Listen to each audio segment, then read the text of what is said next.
you really just pull it off. And so I like to start up in this corner here. You start to pull it, you'll just feel it come up. And then once it's out, I mean, it's really simple to just pull away. And yeah, let's get started. So I'm just gonna take my first little bit here. And there's one little red dot. I wish it lined up with something. Cool. And so that really just slides in really super easy. My 2012 Chevy Volt. Got a bunch of wear here, ton of wear here. It's literally breaking through. And yeah, it's just not in super great shape. And so I was lucky enough to find a matching car at the salvage yard and got this pretty decent looking weather seal. There's a little bit of wear starting up in here, but it's not worn through, so I like it. Looks a lot better than my current one. And so what I just wanted to walk through was how to take this weather stripping off and how to put a new one on. And so first off, this is nice and simple because you don't need any tools. You really just pull it off. And so I like to start up in this corner here just to kind of preserve my orientation when I put in the new one. So I can see that I have this joint here, and that joint is right here on my currently installed one from the factory. And you can just kind of see the overall shape. I mean, this side is longer, this side is longer. And so it's gonna fit in nice and easy like that. And yeah, you can already see that it wants to hang like that, so that's great. So I'm just gonna set this to the side, leave that in the same orientation just so I have a reference, and then worst case, you could always go over to the passenger side. And so there's this kind of metal banding in here, and so as you start to pull it, you'll just feel it come up. And then once it's out, I mean, it's really simple to just pull away. It's very satisfying to pull on. And just as you're going, just kind of be noteful of how this actually looks. And so you can see as I'm pulling this away here that we have this one wedged piece that goes in between the trim panel and the metal frame of the car. And then if we look over here, where it's still attached, we can see how it aligns with this upper wedged piece kind of going underneath the trim panel, and that being the same all the way around. And then I'll just keep working this around.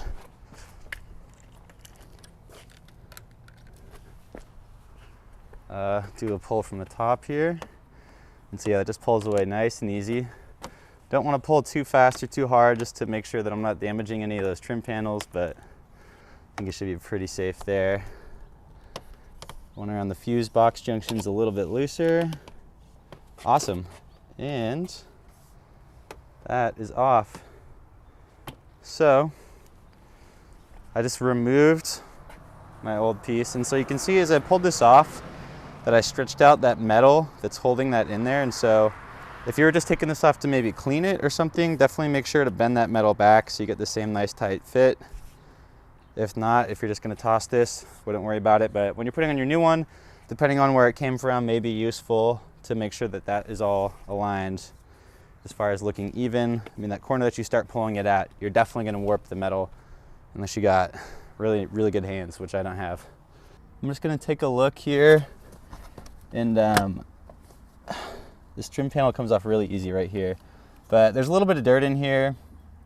Since I have this off and I'm just looking at it, and it is dirty, I'm just gonna bust out my vacuum real quick.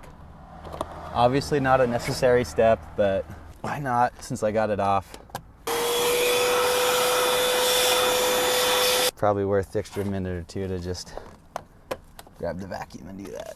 And so we'll get all those little tabs back into place. And these ones are very different than the other trim tabs in that they don't have nearly as satisfying a click for some reason, and that kind of throws me off, to be honest. And this one right here, I can already tell is gonna be tough when I'm putting on the trim, so I'm just gonna pull that back a little before I do this. And since I started removing in that corner, I'm gonna try and end with that corner. And so I'm just gonna take my gasket or weather stripping, align it again. Feels pretty good. And actually looking at this, I am gonna start at the top just because as I work my way down, I think it'll be a lot easier to keep it from all falling out. And so I'm just going off the corners, roughly aligning that, just seeing where it wants to fit naturally. And yeah, let's get started. So just gonna take my first little bit here. And there's one little red dot. I wish it lined up with something. Cool. And so that really just slides in really super easy. Just gonna push on it, and you can kind of rock it a little to get a good fit there. But it really just plays right in, just as easy as it came out. I have to help it a little bit there. Yeah. And then, yeah, just as this kind of works together, once I'm coming in here, you can just see I'm pushing, and it just slides in nice and easy.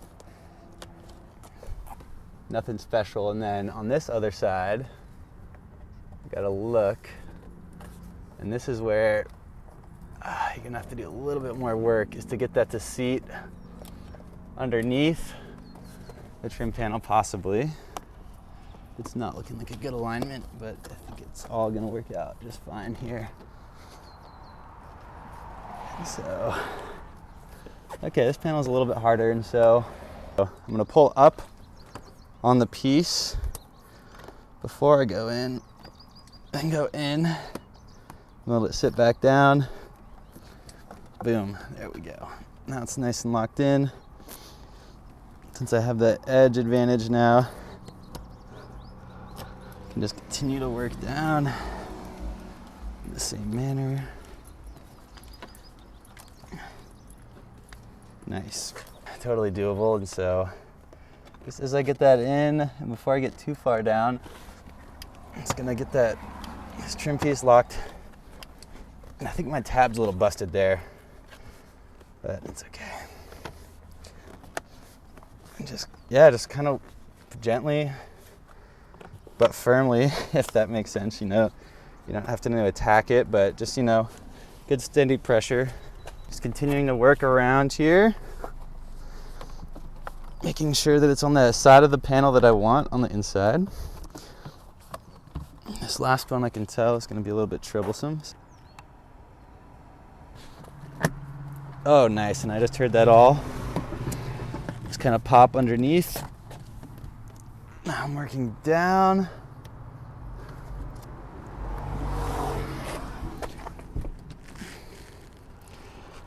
Running into a little trip. Okay, and so I got one piece on the wrong side, so I got to lift it up. And okay. So I exposed the metal.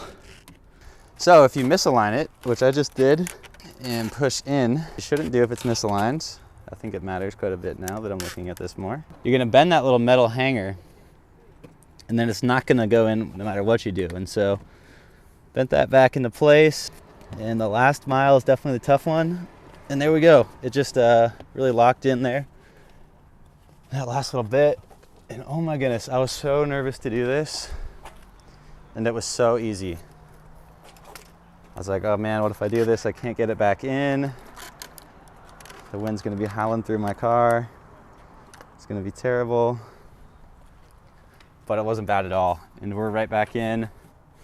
Just gonna feel around, check, make sure this is all flush. Everything's on the right side here. Looking good, looking good. Awesome. Got my trim piece all back in here. And that is good to go. I'm stoked with how that turned out. Awesome. Sweet. Compared to the other side. Nice. Cool. It looks like I got my orientation just slightly off on this corner, but I don't think it's an issue. I can even see on the other side that Chevy did the same thing out of the dealership. And so one thing obviously to reduce wear on this is just watch how much of this you touch when you get in and out of the car. So if you're always dragging your foot right there, it's gonna make wear. If you're always brushing your body here, that's gonna make wear there. And I mean, just a poor job of engineering on Chevy's part. Reading about this in forums, this is a very common issue.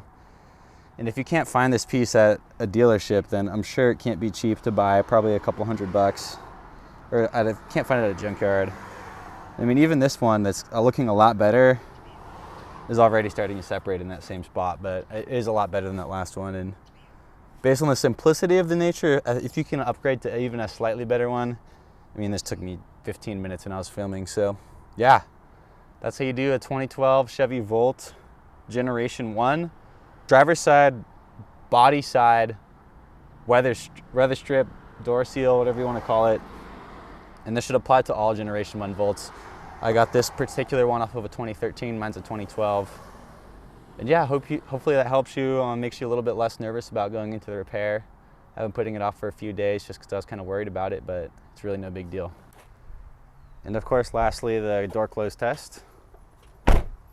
Awesome. And then I'm just going to visually look here. I mean, if you see any weather stripping sticking out, you probably didn't hit it quite right, and maybe come back it out and try it again, but that's looking good. Nothing shifted. And awesome. Hopefully that helps you. Have a good one.